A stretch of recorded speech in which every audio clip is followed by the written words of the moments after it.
cabang Semarang. Pada kesempatan siang hari ini kita akan mengadakan webinar. Tema yang akan kita angkat mengenai harga minyak, crude oil. Jadi memanfaatkan volatilitas crude oil di tengah pemangkasan produksi minyak OPEC. Jadi ada OPEC sama ada OPEC plus. Nanti kita bahas OPEC sama OPEC plus gitu kan ya.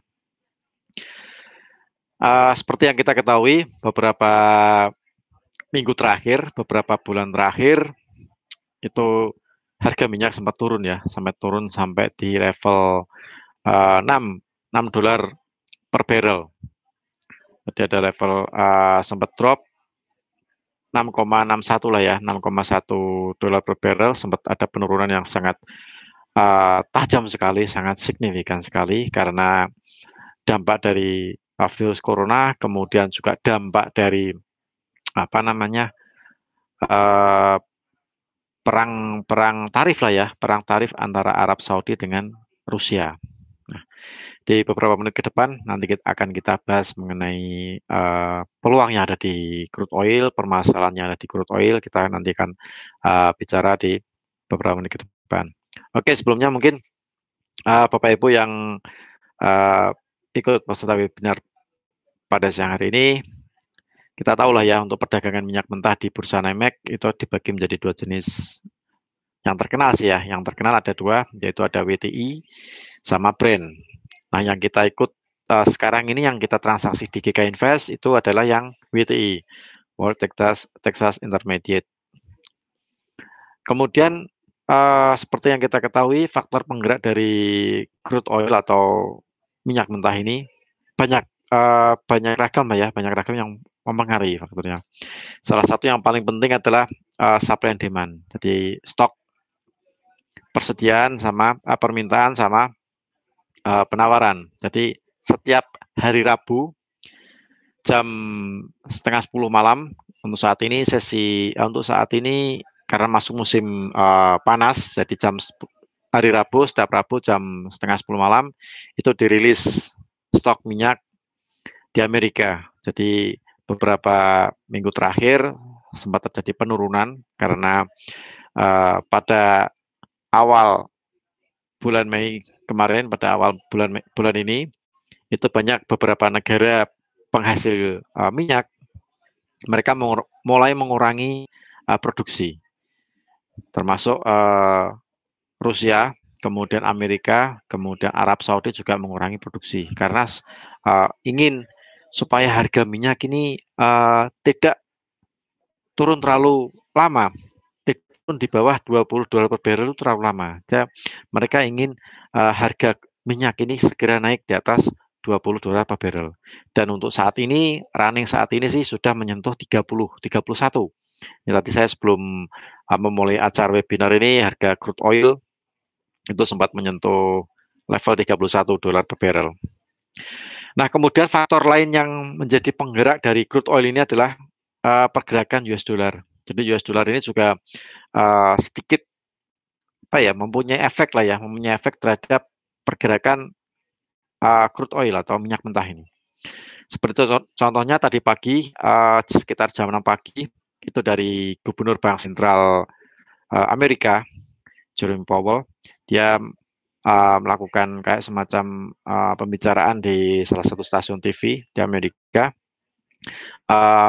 Kalau The Fed kemungkinan akan mulai melirik ke suku bunga negatif. Jadi suku bunga negatif ini di mana supaya untuk pelemahan untuk US dollar, supaya dolarnya ini menguatnya tidak terlalu kuat banget. Jadi supaya perekonomian ini terjadi balance, seimbang. Jadi paling tidak suku bunga akan mengarah ke negatif, tapi itu masih dalam bentuk wacana. Dan itu pun langsung direspon oleh pelaku pasar, khususnya di crude oil. Jadi crude oil tadi sempat awal-awal sesi tadi pagi sempat naik, dia open di level 29,69, sempat turun sedikit di 29,55, setelah itu dia terbang naik sampai di level 31, saat ini running di 31,06. Jadi karena pandangan atau statement dari Gubernur Bank Sentral Amerika ini sangat sangat membuat pelaku pasar langsung berstatement, oh ini kemungkinan Fed akan menurunkan suku bunga sampai di level sampai minus misalnya, suku bunga minus, kemungkinan seperti itu. Dan itu direspon dengan kenaikan crude oil yang sangat signifikan sampai di level $31 per barrel. Nah, itu. Jadi pergerakan USD ini juga sangat berpengaruh terhadap sangat mempengaruhi pergerakan dari crude oil. Ya mungkin meskipun sedikit efeknya sih, tapi sangat terasa sekali di saat crude oil ini sepi berita. Jadi contoh misalnya tidak ada berita dari Rusia mengenai berkaitan dengan minyak, kemudian tidak ada berita mengenai di Arab Saudi mengenai crude oil, dan ketika ada berita dari yang berpengaruh terhadap pergerakan USD, nah crude oil baru dia akan bergerak berdasarkan sentimen yang ada di US dollar. Kemudian faktor penggerak lain yang menjadi penggerak di crude oil adalah terjadinya geopolitik di Timur Tengah, kemudian juga ada geopolitik antara negara OPEC dengan negara OPEC Plus, atau negara di luar OPEC lah ya, karena OPEC Plus itu di luar OPEC. Kemudian adanya kebijakan OPEC, itu pas bulan April kemarin sempat terjadi pemangkasan, kesepakatan untuk memangkas atau mengurangi produksi, tapi seiring berjalannya waktu tidak terjadi. Maksudnya beberapa negara ini tidak komitmen lah ya, tidak komitmen untuk melakukan pemangkasan sesuai dengan yang sudah disepakati. Nah, jadi membuat harga minyak saat itu sempat drop turun sampai di bawah level $10 per barrel. Nah, kemudian barulah muncul gagasan dari Arab Saudi, kemudian dari Rusia, ditengahi oleh Presiden Amerika Donald Trump sebagai penengah supaya benar-benar harus sepakat nih, kita sudah ketemu, paling tidak harus sepakat untuk mengurangi produksi. Nah, jadi kebijakan OPEC itu juga berpengaruh terhadap pergerakan dari crude oil. Kemudian faktor bencana alam juga salah satu penyebab harga crude oil naik turun itu juga berpengaruh. Salah satunya kalau biasanya setiap bulan bulan September lah ya. September, Oktober, November itu biasanya ada topan kayak semacam angin lesus ya, topan di Amerika. Biasanya tuh melanda kilang-kilang minyak yang ada di lepas pantai. Nah, itu agak sedikit kendala biasanya sih antara bulan Agustus, September, Oktober lah ya. Agustus, September, Oktober 3 bulan itu biasanya jadi bulan yang sangat krusial karena sering terjadi bencana alam atau topan yang berpengaruh terhadap kilang-kilang minyak di Amerika yang khususnya di lepas pantai. Dan itu biasanya berpengaruh terhadap produksi. Kalau produksinya terhenti, paling tidak permintaannya tetap, produksi berhenti, ya paling tidak harga crude oil akan menguat, ada penguatan.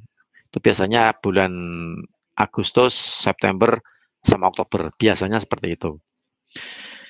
Nah, kemudian untuk penyebab harga minyak naik, nah ini penyebab harga minyak naik, tadi sedikit saya ulas, kita sedikit berbicara mengenai fundamental, supaya kita juga tahu kenapa nih harga minyak naik. Nah, yang pertama, Arab Saudi memperkirakan akan memangkas produksi sebesar 1 juta barrel per hari. Jadi Arab Saudi kemungkinan akan mulai memangkas lebih besar, itu di bulan Februari sekitar 1 juta barrel.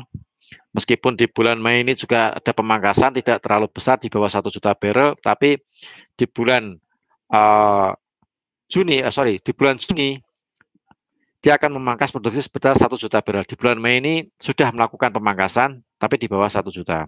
Dan nanti di bulan Juni akan ditingkatkan menjadi sebesar 1 juta barrel per hari.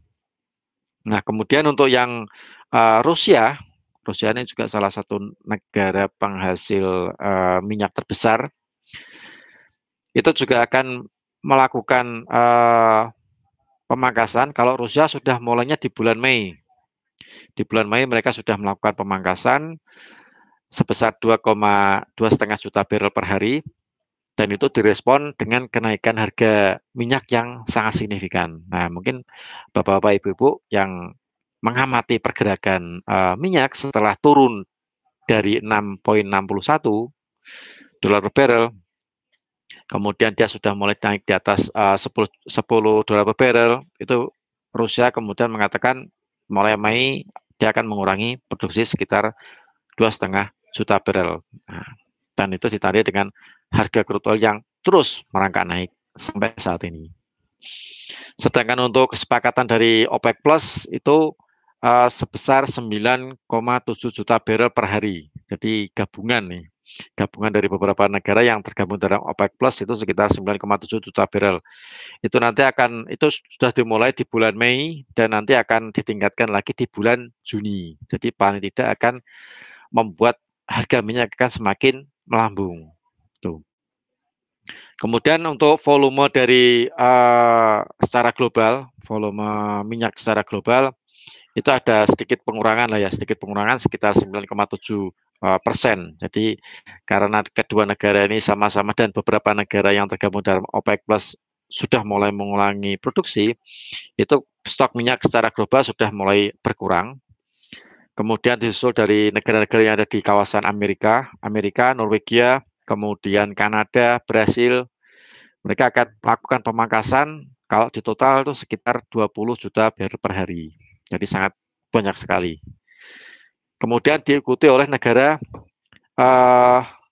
Uni Emirat Arab sama Kuwait. Nanti mereka juga akan melakukan pemangkasan produksi di bulan Juni, bulan depan, itu sebesar 100.000 barrel per hari dan Kuwait itu akan mengurangi sekitar 80.000 barrel per hari. Jadi banyaknya negara yang mulai sadar, mulai komitmen lah ya, mengalami komitmen untuk melakukan pemangkasan atau mengurangi produksi minyak supaya stok minyak secara global ini tidak berlimpah. Nah, kemudian penyebab dari harga minyak naik lainnya adalah permintaan mulai merangkak naik. Karena apa? Karena di beberapa negara status lockdown sudah mulai sedikit dilonggarkan. Sehingga ini membuat warga negara mulai beraktivitas, mulai ada aktivitas dari beberapa warga negara di beberapa negara, sehingga memicu permintaan akan minyak. Mereka mulai beraktivitas, kemudian mulai memakai mobil, otomatis kalau mobil kan butuh BBM, bahan bakar. Nah, itu yang memicu permintaan mulai merangkak naik. Nah, termasuk mungkin di Indonesia sendiri juga sama ya. Kita di Indonesia juga uh, status lockdown, mungkin status untuk PSBB-nya pun sudah mulai sedikit dilonggarkan. Kemudian beberapa armada, mungkin kereta api, kemudian dari beberapa armada yang sudah mulai dioperasikan oleh pemerintah. Nah, sama di beberapa negara juga sama seperti itu. Jadi masyarakat sudah mulai beraktivitas, status lockdown sedikit dilonggarkan, sehingga memicu permintaan akan minyak. Nah, ini merupakan penyebab harga minyak naik sampai saat ini. Sekarang running di sekitar level 31 dolar per barrel. Jadi sangat dari level dia jatuh sampai dari 6,61 mereka naik sampai di level di 31 saat ini, 31 dolar per barrel. Nah, itu untuk penyebab harga minyak naik. Jadi kemungkinan di bulan depan itu akan banyak ada tambahan beberapa negara lagi yang termasuk negara produsen minyak, mereka akan mulai mengurangi atau memangkas produksinya. Jadi itu akan semakin membuat harga minyak akan semakin melambung naik. Nah, ini penyebab dari harga minyak. Jadi mulai di bulan Mei, kemudian Juni, dan mungkin di beberapa berikutnya mungkin negara-negara penghasil minyak pun akan mulai mengurangi produksinya. Nah, kalau tadi kita berbicara mengenai harga minyak naik, nah mungkin kita juga berbicara mengenai harga minyak turun. Nah, jadi kita agak sedikit fair play deh ya. Nah, apakah harga minyak juga berpotensi turun? Nah, kemungkinan juga masih bisa terjadi ada penurunan. meskipun beberapa negara sudah mulai pemangkasan atau mengurangi produksi, tapi kekhawatiran harga minyak turun pun itu juga masih menjadi momok bagi beberapa pelaku pasar. Meskipun kemarin sempat turun sampai di level $6 per barrel, itu merupakan harga terendah sepanjang sejarah sih ya. Sepanjang sejarah kita melihat harga minyak dunia atau minyak mentah ini turun sampai di level $6 per barrel. Nah, penyebab harga minyak turun kemungkinan harga minyak memang masih bisa turun. Yang pertama adalah karena apa? Karena beberapa negara ini mulai khawatir mengenai gelombang kedua dari pandemi COVID-19 atau virus corona.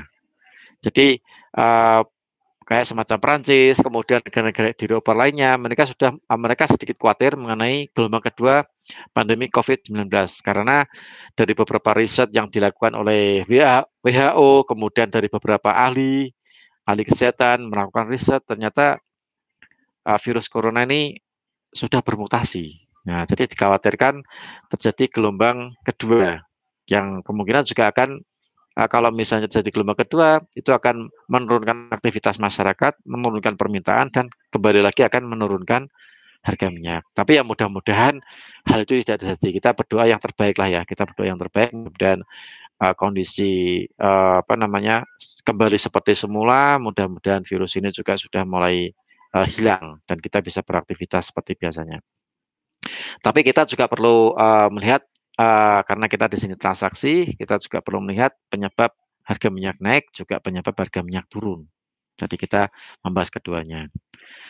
Nah, yang kedua adalah masih ada negara produsen minyak yang memproduksi minyak. Jadi negara penghasil minyak ini masih belum komitmen, maksudnya gitu. Jadi masih belum komitmen dengan apa yang sudah disepakati oleh OPEC sama negara-negara yang tergabung dalam OPEC, kemudian negara-negara yang tergabung dalam OPEC Plus. Jadi mereka ingin mencari keuntungan dengan menjual minyak dalam jumlah yang besar di tengah permintaan minyak yang kembali naik. Nah, jadi ada beberapa negara produsen minyak yang masih bandel, ibaratnya seperti itulah ya, masih bandel, masih terus memproduksi minyak untuk mendapatkan keuntungan di sela-sela permintaan yang mulai naik. Nah, gitu. Jadi mereka bisa menjualnya dalam jumlah yang besar gitu kan. Kemudian faktor penyebab dari harga minyak turun. Nah, ini dari CFTC, Commodity Future Trading Commission, itu mengkhawatirkan terjadinya penurunan kembali pada harga minyak pasca pergantian kontrak Juli. Nah, ini agak sedikit kekhawatiran dari Badan Komisi Commodity Future Trading. Jadi kekhawatiran memang tetap masih ada, mungkin dari beberapa pelaku pasar atau bahkan kita sendiri mungkin sedikit trauma lah ya dengan penurunan harga minyak yang sangat tajam sekali sampai di level $6.61 per barrel. Jadi $6 per barrel lah ya. Itu juga sangat membuat kita melihat harga terendah minyak sepanjang sejarah. Nah itu, jadi penyebab harga minyak naik, penyebab harga minyak turun, kita bahas ya paling tidak kita lebih bijak dalam bertransaksi crude oil. Tapi kalau misalnya memang ada peluang dari pergerakan atau volatilitas crude oil ini, nah kenapa tidak kita bisa memanfaatkan volatilitas tersebut. Kemudian dari segi biaya transaksi, Arab Saudi sama Kuwait mungkin masih di rendah. Jadi biaya transaksi, bukan biaya transaksi, biaya produksi lah ya, biaya produksi itu masih rendah antara Arab Saudi, kemudian Kuwait masih sekitar di bawah $10 per barrel. Jadi masih di bawah level 10. Sedangkan negara-negara yang katakanlah mungkin Amerika itu di atas $30. Kemudian kalau Rusia itu sekitar 17 sampai $20. Jadi ketika kemarin harga minyak turun di bawah level 20, bahkan mungkin di level 10, itu Presiden Donald Trump sedikit melakukan intervensi. Jadi mereka menjadi penengah. Jadi Presiden Donald Trump menjadi penengah perselisihan antara Rusia dengan Arab Saudi. supaya kedua negara ini berdamai. Mereka berdamai, kemudian mulai melakukan mulai melakukan perundingan, menggunakan komitmen mereka supaya mereka agar produksi ini sedikit dikurangi, supaya harga minyak di level bawah ini tidak terlalu lama. Jadi harus segera bisa kembali lagi naik. Nah, seperti itu. Jadi Amerika pun juga melalui Presiden Donald Trump juga melakukan intervensi. Karena kenapa? Kalau Presiden Donald Trump tidak melakukan intervensi seperti itu, mereka juga Donald Trump ini juga melindungi perusahaan-perusahaan minyak di negaranya. Jadi perusahaan-perusahaan minyak yang dari Amerika pun paling tidak bisa dilindungi oleh Presiden Donald Trump dengan harapan kedua negara ini berdamai. Tapi setelah melakukan pendekatan, akhirnya Arab dengan Rusia ini kembali lagi berdamai dan kesepakatan melakukan pemangkasan produksi atau mengurangi produksi. Seperti itu. Kemudian untuk trading minyak, nah ini bagi Bapak Ibu yang mungkin belum tahu mengenai trading crude oil atau trading minyak, ini pasar bukannya 23 jam. Jadi sama kayak kita transaksi emas. Transaksi emas itu sekitar 23 jam. Kalau di forex itu sekitar 24 jam. Kemudian spreadnya untuk di GK Invest kita spreadnya juga sangat rendah. Margin yang dibutuhkan juga rendah, kompetitif. Kemudian untuk trading crude oil ini, untuk aset atau instrumen crude oil ini, volume transaksinya itu tertinggi dari semua produk di bursa NYMEX. Jadi banyak orang yang bertransaksi di crude oil gitu. Jadi volatilitas crude oil ini memang sangat meskipun gerakannya pelan-pelan sih ya. Kalau kita lihat pergerakan crude oil memang pelan-pelan, tapi dalam range-nya pun nilai per poinnya pun juga sangat. Nah, sekarang kita lihat per poinnya nih. Jadi untuk seper 1 poin, nah ini kalau Bapak Ibu lihat di slide ini, dari harga, mungkin kalau yang belum tahu nih, belum paham mengenai per poinnya berapa di crude oil, nah kita bisa belajar di sini. Dari 50.00 dolar per barrel, harga naik ke 50.01 dolar per barrel, atau katakanlah harga minyak ini naik sekitar 0,01 dolar per barrel. Nah, itu nilainya berapa? Itu nilainya sekitar 10 dolar atau 100.000 rupiah. Jadi setiap kenaikan 0,01 dolar per barrel, kalau misalnya kita mengambil 1 lot, itu nilainya sekitar 10 dolar atau 100.000 rupiah. Tapi kalau mungkin 1 lot mungkin terlalu besar, ya mungkin Bapak Ibu bisa menggunakan lot yang kecil. Nah, di GK Invest kita bisa melakukan untuk bermain di crude oil bisa menggunakan 0,1 lot. Jadi kalau misalnya 0,1 lot ya berarti nilainya berarti 1 dolar. Kalau kita bermain 1 lot ya berarti nilainya 0,01 dolar per barrel, itu nilainya 10 dolar atau 100.000 rupiah. Kemudian untuk margin yang dibutuhkan atau margin atau MR, margin requirement-nya, itu untuk 1 lot sekitar 2.000 dolar atau 20 juta. Tapi kalau Bapak Ibu bermainnya dengan lot yang kecil 0,1, berarti margin yang dibutuhkan cuma 200 dolar, 2 juta rupiah untuk 0,1. Jadi margin yang digunakan bisa lebih kecil kalau kita bermain lot yang paling minimal 0,1.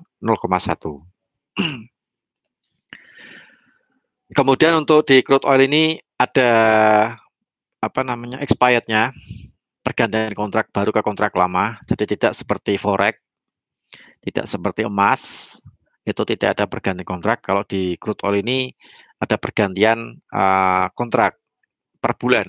Jadi per bulan itu terjadi penyesuaian harga lah ya, ibaratnya seperti itu. Kalau mungkin tidak tahu pergantian kontrak, mungkin penyesuaian harga, adanya penyesuaian harga itu setiap tanggal sebelum tanggal 25, 5 hari kerja. Nah, paling tidak sebelum tanggal 20-an lah ya, sebelum tanggal 20. Untuk yang bulan ini itu jatuhnya hari Jumat kemarin, tanggal 15. Untuk yang bulan Mei ke bulan bulan April ke bulan Mei itu sekitar tanggal 17 kemarin. Nah, untuk yang ini, yang bulan sekarang ini, dari Mei ke Juni, itu tanggal 15, hari Jumat kemarin untuk pergantian kontrak baru. Dan saat ini harga CLR itu sudah sama dengan harga CLR di kontrak Juli. Gitu. Jadi di GK Invest, di MetaTrader GK Invest, itu ada dua jenis. Ada yang CLR, itu yang rollover, kemudian ada yang CL yang bulan, .GK. Nah, perbedaannya apa? Kalau persamaannya nanti sama-sama minyak, harganya sama, bid ask-nya sama. Cuman yang membedakan adalah ketika terjadi pergantian kontrak, itu kalau ya Bapak Ibu punya posisi yang CLR, itu posisinya masih ada ketika masuk ke kontrak baru. Nah, seperti hari ini sudah masuk kontrak baru nih.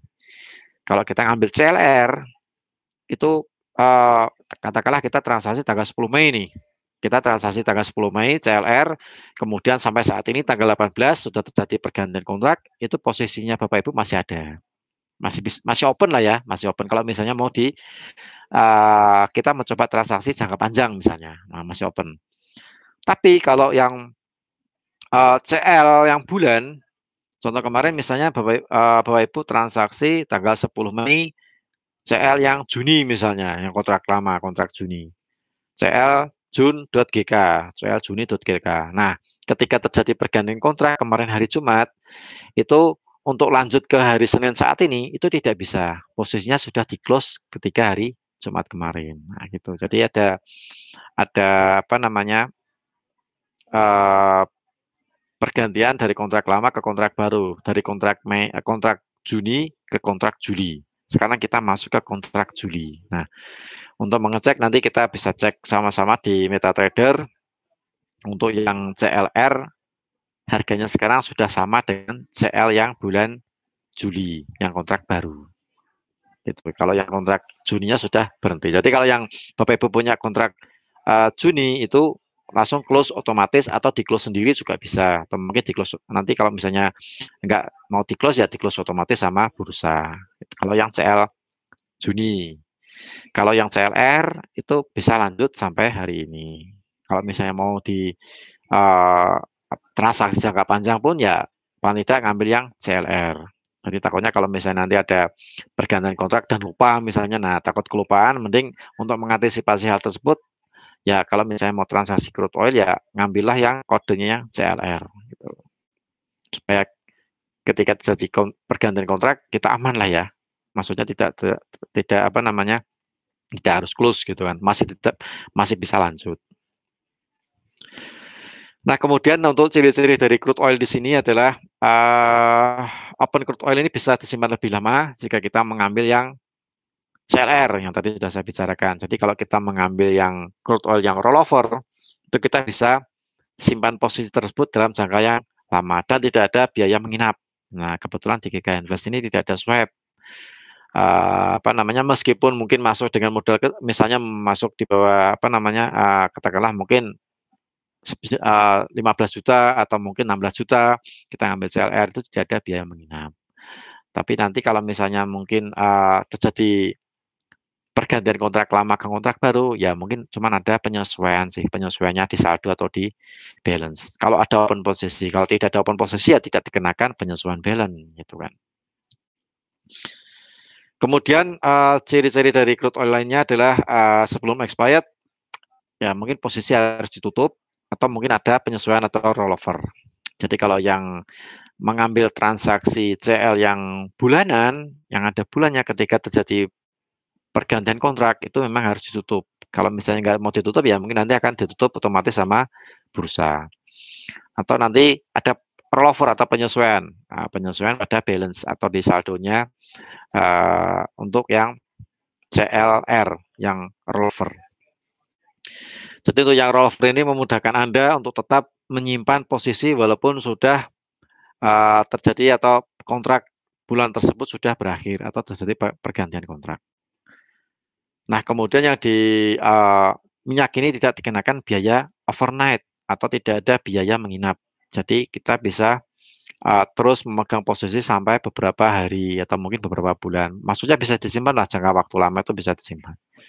Dan tidak ada biaya menginap atau bunga lah ya, atau swab. Nah, seperti itu. Nah, kemudian kita berbicara mengenai teknikal nih. Mungkin kalau berbicara masalah teknikal atau bentuk chart, mungkin saya mau share langsung ke MetaTrader, kita langsung live trading lah ya, supaya nanti Bapak Ibu juga bisa lebih paham. Ini saya share untuk MetaTrader. Oke, ini sudah saya share untuk MetaTrader. Mungkin sekarang kita lihat dulu nih harganya. Nah, ini kita lihat agak sedikit ke kiri. Nah, harga CLR sekarang sudah ngikut CLR yang Juni. Jadi sekarang sudah di kontrak baru. Mungkin Bapak Ibu yang belum paham nanti bisa dilihat atau dicari ya. Tapi kalau misalnya Bapak Ibu berencana ingin mengambil posisi di crude oil ini dalam jangka waktu yang lama, itu bisa ngambil yang CLR yang CL yang rollover, CLR.GK. Kalau yang bulanan ini ganti kontrak nanti posisinya harus close. Nah, gitu. Nah, ini cuma untuk kita mendeteksi aja sih harga CLR dengan CL yang Juli yang kontrak baru. Nah, ini kalau misalnya kita berbicara secara teknikal, ini saya pakai Fibonacci, jadi Fibonacci yang analisa yang sederhana sekali. Kemudian saya kombinasikan dengan bentuk pattern harmonic pattern. Ini kayak bentuknya seperti butterfly. Nah, bentuknya seperti butterfly atau kupu-kupu. Ini saya taruh X di sini. Untuk X ini nilainya 20, sorry, X ini nilainya 29,10. Kemudian untuk A-nya, titik A ini di level 6,61. Nah, ini level terendah sepanjang sejarah. Kemudian yang titik B, kemudian ada titik C dan titik D. Nah, untuk titik D sekarang, ini karena sentimennya positif, sentimennya masih menguat, beberapa negara mulai melakukan pemangkasan produksi atau mengurangi produksi, kemudian ditambah lagi status lockdown yang sudah mulai dilonggarkan di beberapa negara, itu memicu permintaan minyak mulai merangkak naik. Nah, karena permintaan naik, kemudian stoknya dibatasi karena ada pengurangan produksi, sehingga membuat harga minyak naik. Nah, crude oil untuk harga tertinggi saat ini itu di level 31,21. Nah, secara teknikal, ini kalau kita lihat pada saya tarik Fibonacci dari 29, ini saya tarik yang agak pendek ya. Kita cari yang pendek aja, 29,10 ke 6,61. Jadi jatuhnya ada 113 itu di level 32,03. Kemudian yang di 100% itu 29,10. Kalau misalnya harga masih terus naik, ya paling tidak dia akan mencoba ke 32 atau ke 35, 35,16. Kalau misalnya lebih ekstrim lagi, kalau misalnya kenaikannya masih lanjut, ya bukan tidak menutup kemungkinan harga crude oil akan mencoba ke 38,38 gitu. Tapi, nah ini ada tapinya. Faktor koreksi pun juga apa namanya kayak semacam membayangi lah ya, membayangi pergerakan crude oil, harga minyak terkoreksi atau trader melakukan aksi taking profit. Nah, karena harganya ini kenaikannya sudah sangat signifikan dari level 6,61 itu sekarang naik di 30, paling tidak kalau misalnya terjadi koreksi, ya paling tidak harga akan mencoba ke 29,10 atau di 26,54. Kalau penurunannya mungkin sedikit ekstrim ya bisa jadi market akan mencoba tes ke 78,6%, jatuhnya di 24,25 dolar per barrel. Nah, gitu. Jadi karena kenaikannya sangat signifikan sekali, ini kalau ini saya pakai time frame H4. Nah, ini kalau kita sedikit agak besarkan seperti ini. Nah, agak sedikit panjang-panjang. Nah, karena kenaikannya ini sangat signifikan sekali dan sangat cepat sekali, faktor koreksi atau aksi taking profit pun kemungkinan bisa terjadi. Jadi kemungkinan penurunan paling tidak kita tahu levelnya. Ini kalau saya tarik Fibonacci ya sekitar 29,10 atau di 26,54 atau di 24,25. Cuman kalau misalnya dia masih naik terus seiring dengan permintaan minyak ini semakin banyak, ya paling tidak agak akan mencoba ke 32 atau ke 35. Kalau kenaikan ekstrim lagi ke 38,38. Nah itu. Ini kalau kita lihat dari sisi harmonic pattern. Jadi saya pakai Fibonacci supaya kita tahu level mana nih tingkat koreksinya. Jadi angkanya kelihatan. Nah, tapi kalau kita pakai moving average, kita pakai stokastik, itu kita tidak bisa mendapatkan angka. Nah, kalau kita ingin mendapatkan angka dalam menganalisa, kita bisa pakai namanya Fibonacci, retracement. Ini untuk yang dari harmonik. Nah, sekarang kita coba dari sisi yang lain. Nah, dari sisi pattern ini, bentuk pattern. Ini saya masih pakai time frame H4, jadi sama-sama H4. Ini kalau saya lihat formasinya ini kayak semacam formasi inverse head and shoulder. Jadi posisi HS yang terbalik, headnya di bawah. Nah, ini kalau kita kasih tanda di sini untuk S-nya, ini untuk bahunya. Ini saya kasih tanda seperti ini supaya kita tahu. Bapak Ibu juga tahu. Terus ini headnya yang paling bawah, harga terendah sepanjang sejarah $6.61 per barrel. Kemudian di sini bahunya, shouldernya.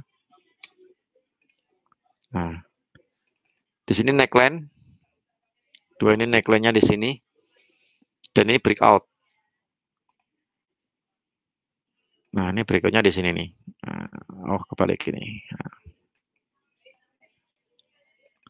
ini breakout. Breakout. Kemudian yang di sini ini neckline-nya.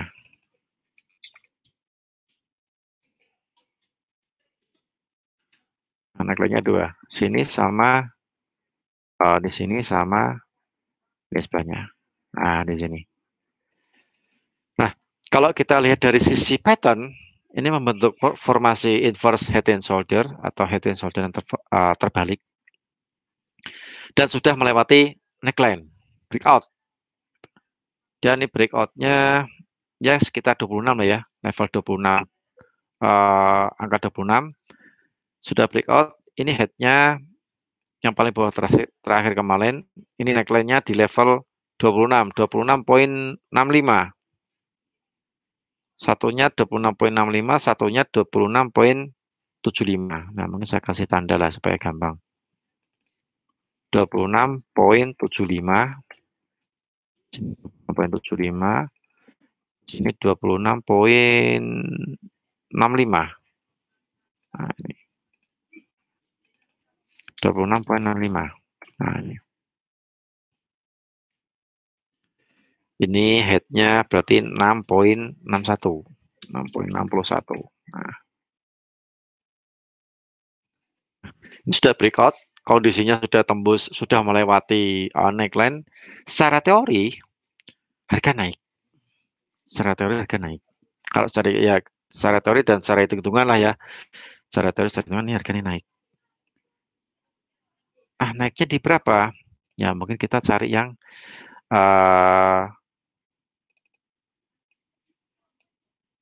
kenaikannya itu dari ini saya pakai yang 26,65 lah ya. Yang sedikit agak pendek sedikit. 26,65 dikurangi 6,61. Ya berarti sekitar 20-an lah ya, 20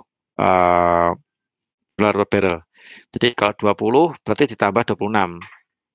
26 dikurangi 6 ketemunya 20, kemudian 20 ditambah 26, 26,65 ketemunya 46.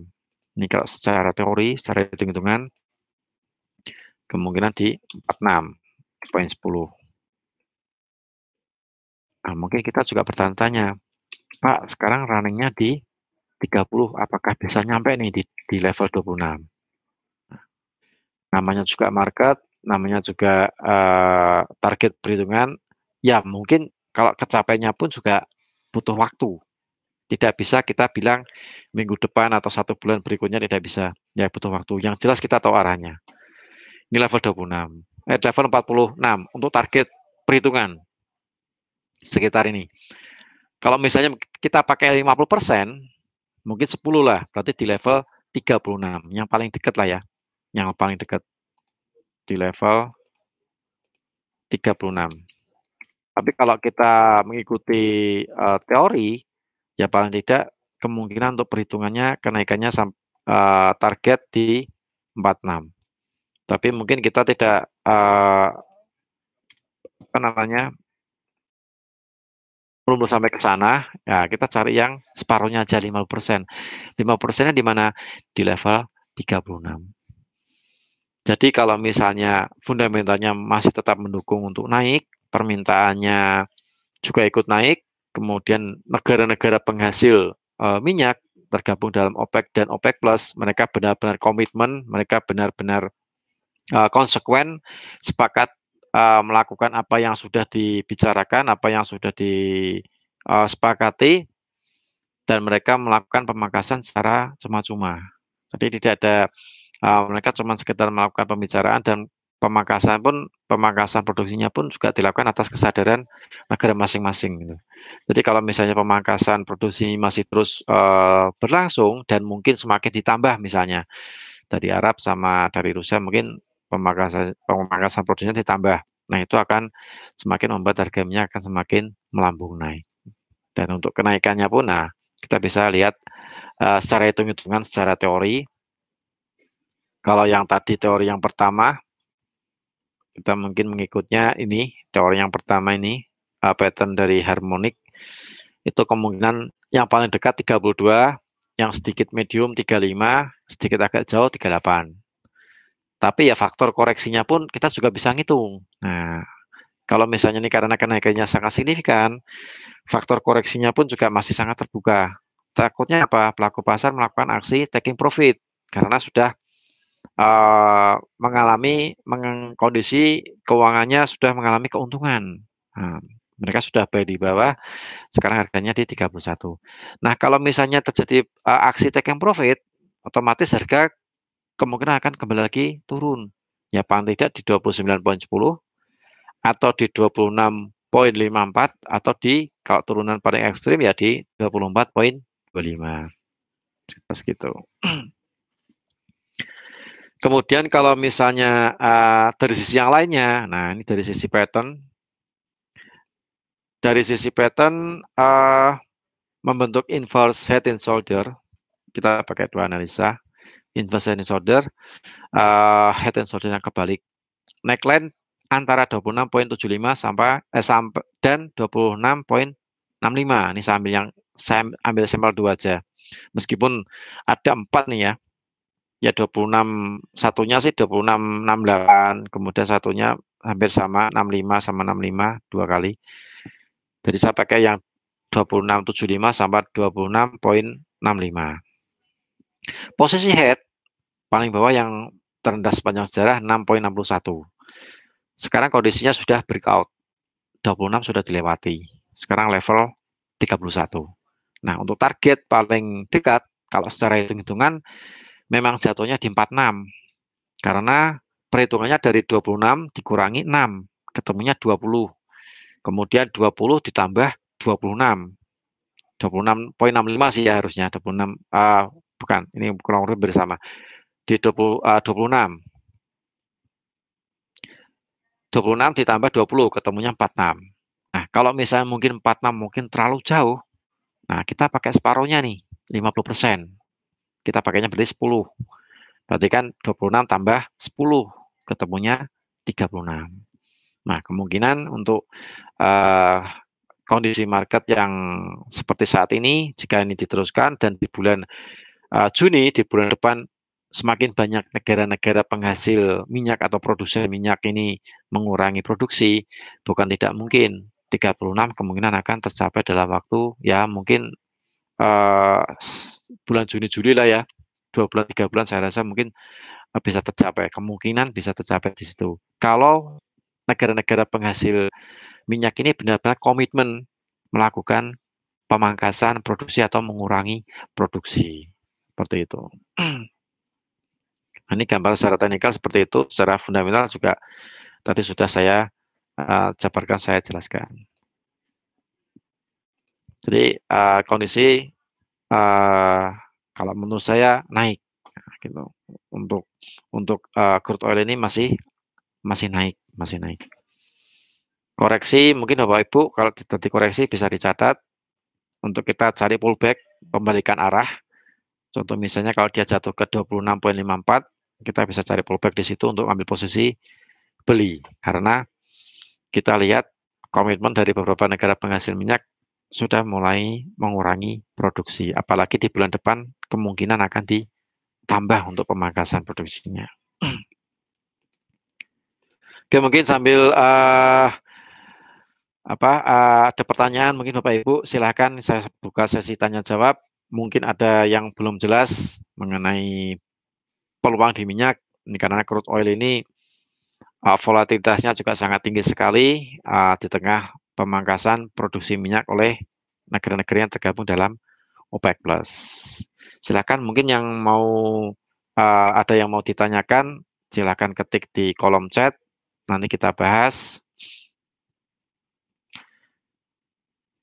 Sambil mungkin mengisi kolom survei ya, mungkin bisa ditampilkan untuk kolom surveinya, mungkin untuk Bapak Ibu yang bisa mengisi langsung mengisi kolom survei juga boleh, silakan. Nah, ini ada untuk survei di webinar pada hari ini. Silakan mungkin ada yang mau ditanyakan. Oh, ini belum saya tutup ya. Nah, saya tutup dulu. Oke deh. Nah, itu jadi untuk secara teknikal, secara fundamental, kalau saya lihat potensi minyak ini masih naik, meskipun kekhawatiran mengenai pandemi gelombang kedua dari COVID-19 ini memang sangat terbuka sekali, karena dari risetnya WHO sendiri, virus dari COVID ini memang sudah bermutasi sehingga daya tahannya pun juga kalau misalnya dipanaskan di bawah terik sinar matahari pun sudah masih tahan. Jadi paling tidak harus dimasukkan ke dalam air mendidih atau suhunya sekitar 100 derajat Celcius. Nah, itu baru benar-benar virusnya ini mati. Tapi kalau cuman dipanaskan di bawah terik matahari yang cuman sekitar 50 sampai 65 derajat Celcius, itu virusnya masih hidup. Nah, karena sudah bisa bermutasi. Itu saya baca artikel dari WHO mengatakan seperti itu. Jadi paling tidak harus dimasukkan di dalam air mendidih yang suhunya 100 derajat Celcius. Tapi ya mudah-mudahan kondisi seperti ini segera pulih, segera kondisi normal kembali supaya kita beraktivitasnya juga bisa kembali normal lagi lah ya, kembali normal lagi gitu. Dan di tengah kondisi seperti ini ya mungkin kita bisa mengambil momen atau peluang di crude oil. Nah, crude oil pun saat ini kondisinya lagi naik terkait dari permintaan minyak juga semakin naik, karena status lockdown atau aktivitas masyarakat sudah mulai beraktivitas sehingga memicu permintaan akan minyak. Ditambah lagi negara-negara penghasil minyak sudah mulai mengurangi produksi. Nah, kalau sudah dikurangi produksi otomatis akan mengurangi stok atau cadangan minyak secara global. Jadi kemarin sudah dihitung penurunan untuk minyak global sudah mendekati level 20%. Jadi paling tidak sudah tidak membanjiri mengenai minyak global. Nah, minyak globalnya tidak terlalu banyak gitu kan ya. Seperti itu. Silakan mungkin kalau ada yang mau ditanyakan mengenai crude oil, mengenai minyak, mudah-mudahan dengan ini kan kita bisa memanfaatkan volatilitas di crude oil. Katakanlah mungkin kita mencari faktor koreksi atau mungkin kita cari titik pullback-nya. Nah, itu juga sangat bagus sekali sih ya. Soalnya harga minyak sekarang lagi tinggi-tingginya. Kita lihat dari chart-nya pun juga kenaikannya juga sangat tinggi sekali sampai di level 31 saat ini. Tapi ya faktor koreksi memang tetap ada sih. Kalau misalnya apa namanya, trader mungkin para pelaku pasar ini melakukan aksi taking profit, ya paling tidak kita tahu nih levelnya nih, pullback-nya di mana, kita bisa ambil ancang-ancang untuk ambil posisi beli lagi. Di level 29, 26 sama 24. Ya, kita lihatnya dari tarikan Fibonacci di 100%, kemudian di 88,6%, yang paling ekstrim ya di 78,6%. Itu jatuhnya di 24,25. Untuk kenaikannya pun juga tadi sudah kita bahas, pattern-nya kalau kenaikan sangat ekstrim ya di level 46. Karena formasi pattern secara teori nih ya, kita bicara secara teori patternnya head and shoulder memang jatuhnya memang ke sana. Karena perhitungannya dari 26 dikurangi 6, ketemunya 20. Kemudian 20 ini ditambah 26 karena sudah breakout, jatuhnya di 46. Tapi mungkin kalau misalnya 46 mungkin terlalu jauh, ya kita pakai yang 50%. Nah, 50% kita pakai yang di 36, atau target yang 50% di 36. Jadi paling tidak kalau misalnya kondisi terus membaik, ya bukan tidak mungkin level 36 paling tidak bisa tercapai. Apalagi ditambah kondisi di bulan Juni nanti ada tambahan dari negara-negara mulai mengurangi produksi. Nah itu jadi secerca harapan di crude oil ini paling tidak kembali lagi dia naik. Oh ya, ini ada pertanyaan nih dari Bapak Agung. Untuk kontrak baru CLR di harga berapa ya Mas? Apakah bakal ada koreksi saldo setiap perubahan kontrak walaupun selisih sedikit? Nah ini untuk CLR ini sekarang, ini kita kembali lagi ke slide ya Mas. Ini saya share lagi untuk MetaTrader-nya supaya kita bisa lihat. Nah ini, oh ya mungkin sekalian saya bahas ya mengenai selisih pergantian apa selisih kontrak baru dengan kontrak lama. Nah supaya Bapak Ibu peserta webinar ini tahu nih perhitungannya gimana nih, kok terjadi pengurangan apa namanya saldo atau mungkin penyesuaian balance, bukan pengurangan sih, penyesuaian balance ya, namanya penyesuaian balance. Nah mungkin Bapak Ibu bisa lihat bagian market watch yang paling bawah. Nah yang paling bawah itu ada CLR.GK sama CL Juli. Nah sekarang sudah running CL Juli. Sekarang running di CL Juli, ini harganya sudah sama. Jadi sekarang sudah masuk kontrak baru hari ini. Terakhir kemarin hari Jumat itu ada penyesuaian penyesuaian apa namanya penyesuaian di saldo atau di balance. Sekarang sudah running di kontrak baru. Jadi CLR sekarang running sama dengan CL yang Juli. Nah, gitu ya Pak Agung. Nah, kemudian apakah ada koreksi saldo jika terjadi perubahan kontrak walaupun sedikit? Nah, mungkin maksudnya adanya penyesuaian balance mungkin lah ya. Nah, jadi untuk perhitungannya mungkin Bapak Ibu bisa lihat kalau kita punya posisi beli, kalau kita punya posisi buy, kontrak baru di atas, ya mungkin ada pengurangan di balance atau di saldo. Tapi kalau posisi sell ya sebaliknya ada penambahan. Jadi kalau misalnya kontrak barunya katakanlah di 30, kontrak lamanya di 29 misalnya. Kontrak lama di 29, kontrak baru di 30, kita punya posisi beli. Nah, nanti akan ada penyesuaian atau pengurangan di balance. Kalau buy, kita open buy. Tapi kalau kita punya open sell, itu ada penambahan di balance. Kemudian kalau misalnya kontrak barunya katakanlah mungkin di bawah nih, kita punya posisi buy, katakanlah mungkin kontrak baru di level 20 misalnya, kontrak lamanya di level 21. Nah itu kita akan ada penambahan untuk balance, kebalikannya. Kalau kita punya posisi sell ya gantian, sellnya yang berkurang. Seperti itu. Jadi lihatnya untuk apa namanya, ini saya kontak baru ya. Oh sih, saya pakai Juli. Jadi kita lihatnya di bulan Juli sama bulan Juni. Ini kemarin kita kontrak barunya ini di bulan Juli ya, ini masuk bulan Juli. Nah, kemudian yang bulan Juni ini saya tampilkan lagi, saya ambil chartnya, jadi Bapak Ibu nanti bisa menghitung selisih ada penyesuaian balance. Nah, ini.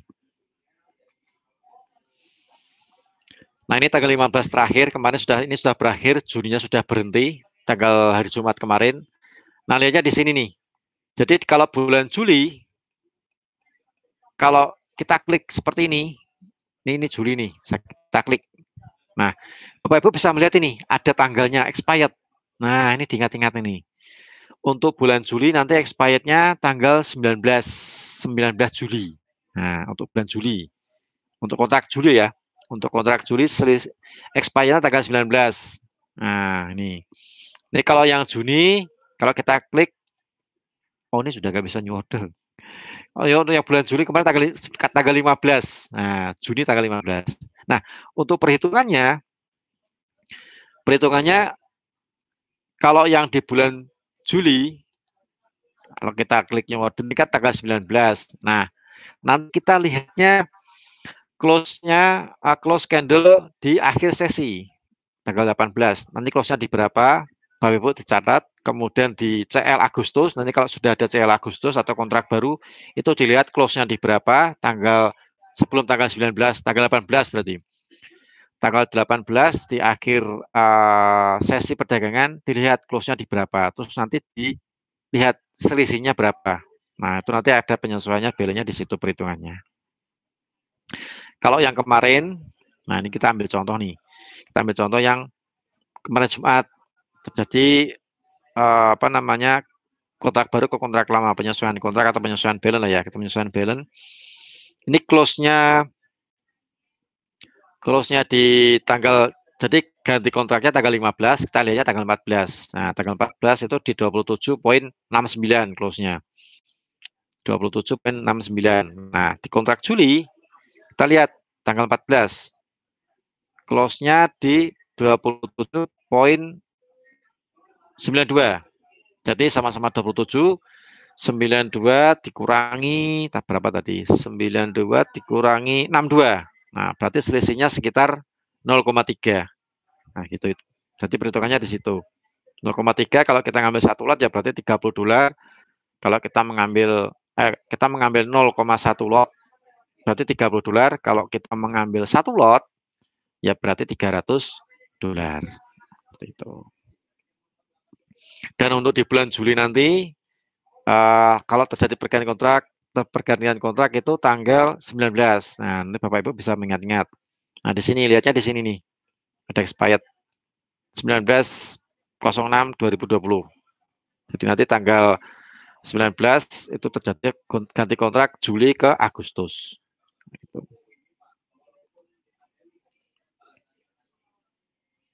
Gitu ya Pak Agus, Pak Agung nanti menanyakan mengenai harga CLR. Jadi harga CLR sekarang sudah sama dengan kontrak baru. Jadi kalau misalnya mungkin saat ini Bapak punya posisi atau mungkin ingin ngambil posisi yang bulanan itu bisa, atau mungkin untuk lebih amannya bisa ngambil yang CLR supaya bisa lanjut jika terjadi pergantian kontrak bisa lanjut ke kontrak baru. Jadi untuk selisih tidak banyak, cuman sekitar $0,3 per barrel, atau kalau kita ngambil satu lot ya sekitar $30 lah ya. Sekitar $30. Kalau kita ngambil satu lot ya berarti $300. Ada penyesuaiannya di balance. Kalau kita punya posisi buy karena kontrak baru ini di atas di 27,92, sedangkan kontrak lama itu di 27,62, kontrak lama di bawah 62 sama 92. Itu untuk posisi buy terjadi penyesuaian balance atau pengurangan di balance. Tapi equity tetap. Jadi selama kita transaksi crude oil, jika terjadi pergantian kontrak, kita lihatnya equity. Karena equity itu adalah uang sebenarnya. Uang kondisi keuangan kita saat ini. Nah, ibaratnya seperti itu. Kalau balance itu kan uang sementara. Kalau posisinya clear posisi, balance sama dengan equity.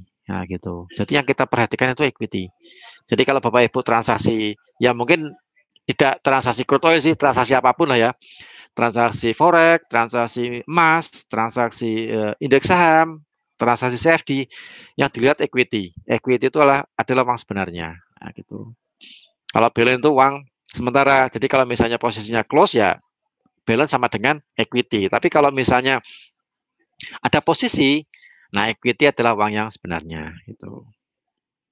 Jadi dilihat untuk transaksi biasakan lihatnya equity, jangan balance. Kalau ada open posisi nih ya. Tapi kalau tidak ada posisi ya, kalau tidak ada open posisi atau clear posisi ya balance sama dengan equity. Tapi kalau misalnya kita floatingnya lagi floating plus, otomatis equity-nya akan lebih besar daripada balance. Tapi kalau kita floatingnya floating minus atau lagi menderita kerugian, ya equity-nya mungkin lebih rendah daripada balance atau lebih sedikit daripada balance. Nah, gitu. Nanti kalau sudah di close, nah nanti baru equity sama dengan balance. Jadi untuk bulan ini perubahan kontrak dari bulan Juni ke bulan Juli itu cuma sedikit. Gitu Pak Agung, sudah saya jawab. Mudah-mudahan terjawab apa yang sudah ditanyakan Pak Agung. Silakan, mungkin Bapak Ibu yang lainnya yang mungkin belum jelas, yang mau ditanyakan mengenai crude oil, silakan ditanyakan. Sambil mengisi, nanti kolom surveinya sudah diisi ya. Sambil mungkin yang belum mengisi kolom survei, silakan untuk mengisi kolom survei.